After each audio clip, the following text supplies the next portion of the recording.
شائق brush کر شامل پنج تنے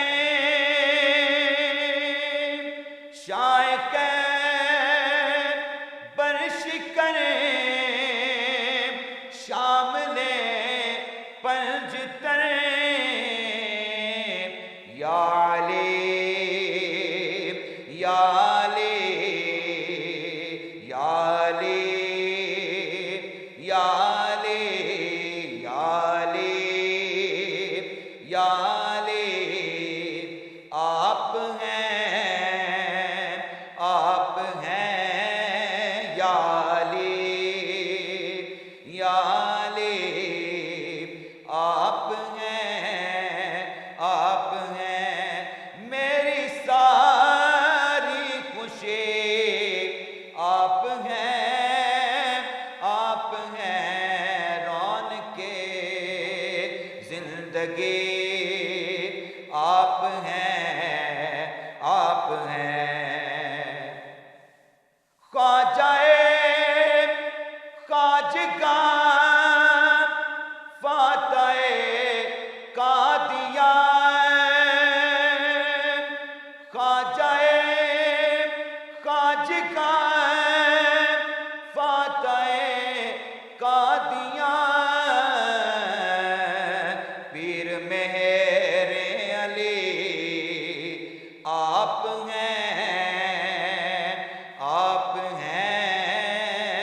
پیر مہر علی آپ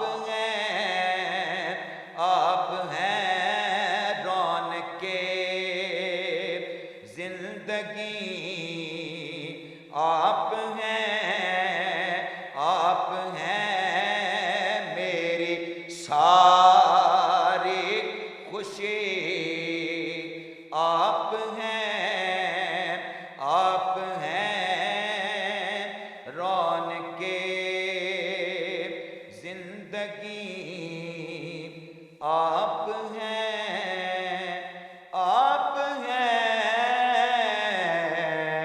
ماشاءاللہ ماشاءاللہ ماشاءاللہ ماشاءاللہ بہت خوبصورت نعت کہی ہے، منقبت کہی ہے، بہت خوبصورت انداز میں پڑھی. یہ ہمارا سیگمنٹ کیونکہ افطار کے پاس ہم ہوتے ہیں تو ذرا کم ہوتا ہے، تو علماء کرام انشاءاللہ ہمیں امید ہے مختصراً جواب دیں گے تاکہ تینوں علماء کرام سے مستفید ہو سکیں. آپ مولانا عزیز حیدر قادری صاحب وہ ایک ترتیب بتا رہے تھے کہ آیت کی روح سے قرآن پاک میں توحید، پھر شرک نہ کرنا، پھر والدین، تو اس ترتیب کی ایک خاص نوعیت آپ فرما رہے تھے، وہ آپ مکمل کر لیں پھر مولانا صاحب کی طرف. میں اس وقت یہ کہہ رہا تھا کہ انفرادی طور پر جو اللہ نے ارشاد فرمایا کہ توحید کا پہلے ذکر کیا، شرک سے دوری کا، اس کے بعد والدین کا.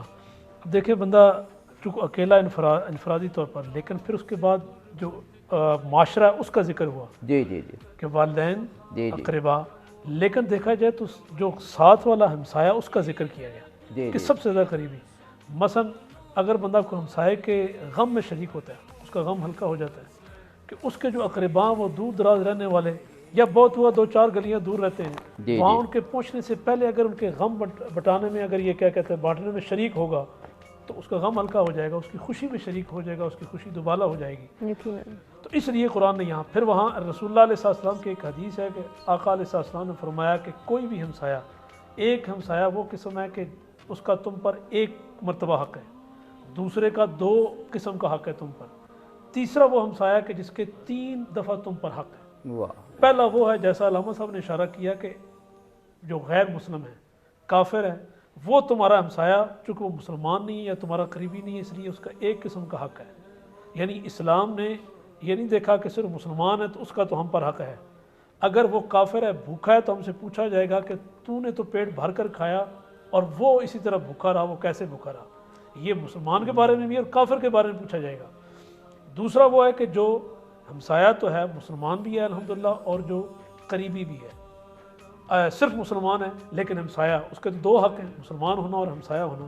تیسرا یہ ہے کہ اگر رشتہ دار ہو، قریبی بھی ہے، ساتھ مسلمان بھی ہے، یہ 3 قسم کے حق ہیں. یعنی اس پر رشتہ داروں والے حقوق بھی آگے، مسلمانوں والے بھی آگے اور ہمسائے والے بھی آگے. اس میں ایک حدیث ہی میرے ذہن میں آ گئی. صبح میں سن رہا تھا اپنے مرشد اپنا ڈاکٹر سید عبدالقادر شاہ صاحب گیلانی کو، ابو منصور ماتریدی رحمۃ اللہ تعالیٰ علیہ کی ایک کتاب کے حوالے سے انہوں نے سورہ واللیل کی ایک آیت کی تفسیر بیان کی کہ رسول اللہ علیہ السلام کے ایک صحابی آئے، انہوں نے عرض کی یا رسول اللہ علیہ السلام میرا جو ہمسایہ ہے اس کے گھر میں کھجور لگی ہے، لیکن کھجور جو میرے گھر میں آ کے گرتی ہے تو میرے بچے اٹھا لیتے ہیں، میں بہت غریب ہوں، بچے کھاتے ہیں لیکن وہ دوڑ کر آتا ہے اور میرے بچوں کے منہ سے نکال لیتا ہے.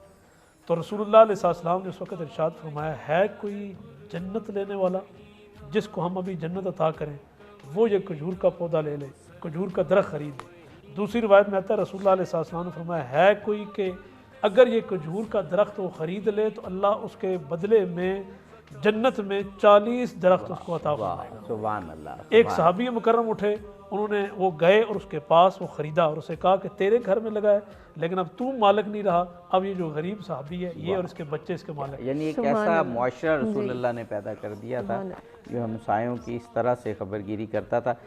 جناب مولانا سید مزمل حسین نقوی صاحب، ابھی جو پروگرام کے شروع میں اللہ کی عبادت کی بات ہوئی اور آپ نے بھی ذکر کیا کہ انسان کو نہیں پیدا کیا مگر صرف اور صرف عبادت کے لیے. انسان کی ساری عبادت اور دنیا میں وہ لوگ کہ جو جن کی اللہ کی طرف توجہ ہے، ان کی ساری تگودو ساری محنتوں کا ثمر وہ یہ سمجھتے ہیں کہ قیامت کے دن انہیں رسول پاک کی شفاعت ہو اور جنت نصیب ہو.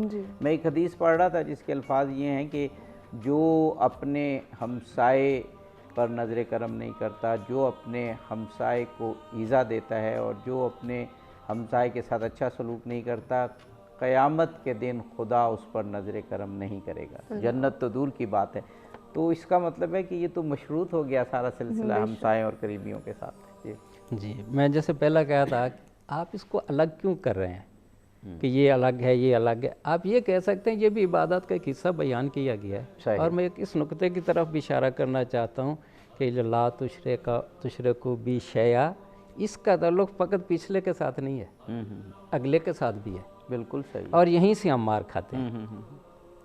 کیسے؟ جب آپ نماز پڑھتے ہیں اللہ کے لیے پڑھ رہے ہیں، ثواب آپ اس کا اجر کس سے طلب کرنا چاہتے ہیں؟ اللہ تعالیٰ. بالکل صحیح. اب جب آپ والدین کی خدمت کر رہے ہیں تو اس کا اجر آپ کیسے طلب کریں؟ جی وہ بھی اللہ سے. صحیح. آپ پڑوسی کا حق ادا کر رہے ہیں، کس سے اجر طلب کرتے ہیں؟ بالکل صحیح، اللہ سے. جب ہم یہ کہتے ہیں کہ میں پڑوسی کے ساتھ اچھا سلوک کر رہا ہوں لہذا وہ بھی میرے ساتھ اچھا سلوک.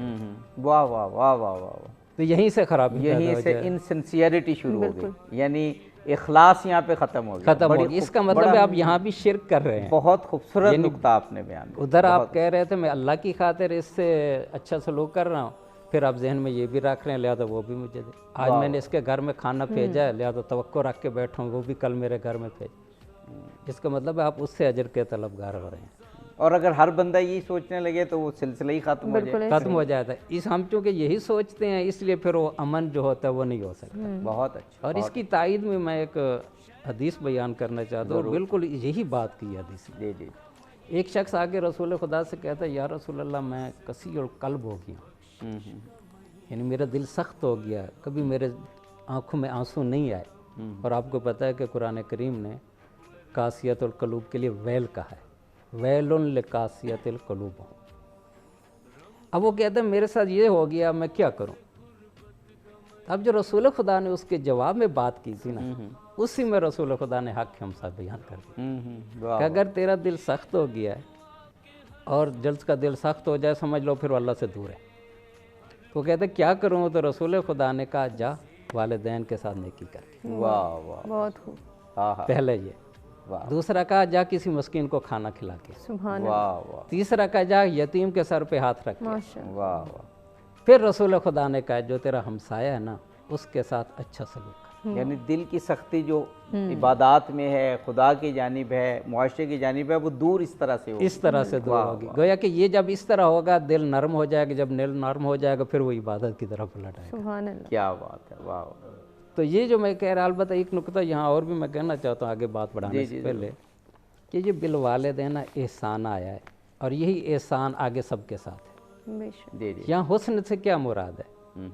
تو جب امام علیہ السلام سے پوچھا گیا، امام موسیٰ کاظم علیہ السلام کہتے ہیں کہ لیسا حسن الجوار کف العزی، یعنی